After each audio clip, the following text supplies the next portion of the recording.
করছে আমার পিতা। ওরে বাবা মোহন, তুই এখানে কেন এলি বাবা? তুই চলে যা বাবা, তুই বাবা। খাজনা যে কেমন করে আদায় করতে হয় সে কৌশল আমার খুব ভালো করে জানো। বল খাজনা দিবি কিনা, বল খাজনা দিবি কিনা, বল খাজনা দিবি কিনা।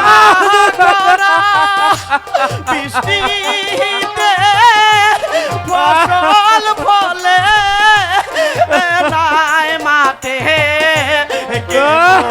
করে দিব আমরা খাজনা।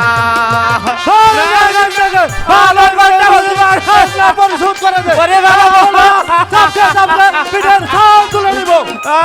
তুই উঠ বাবা, তুই এখান থেকে চলে যা বাবা।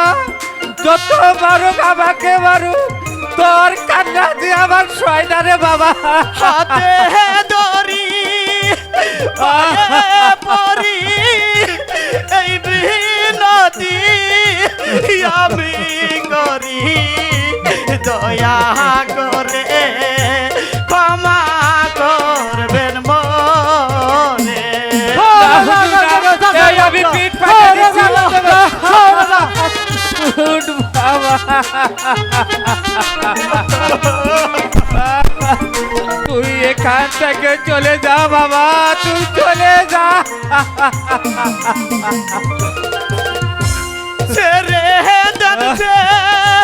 রে দেন সোনা তার হাতে বদর খানা কিও করতে আমি যে তোর কান্না আমি তোদের কোনো কথাই শুনে বাবা। বল ভালোই ভালোই বলছি, খাজনা দিবি কিনা, বল খাজনা দিবি কিনা, বল। সাহেব বন্দি করুন এদেরকে, বন্দি করে নিয়ে চললো এই রাজ দরবারে। রে দেন সোনা পিতার হাতে বদর খানা কিও অপরাধ করছে আমার পিতা। বন্দি করুন এদেরকে, নিয়ে চললো এই রাজ দরবারে।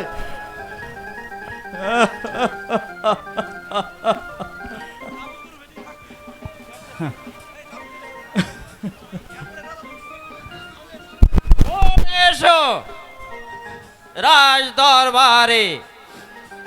চল বাবা, আমরা ওই রাজ দরবারেই যাব। জাহাপনার কাছে গিয়ে আমাদের দুঃখের কথা বলবো বাবা। দেখি জাহাপনার মনে কি কোনো দয়া হয়। তাই চলো বাবা, তাই চলো আমরা ওই জাহাপনার কাছে যাব। জাহাপনার কাছে গিয়ে আমাদের খাজনা মাফ যাব। চলো বাবা।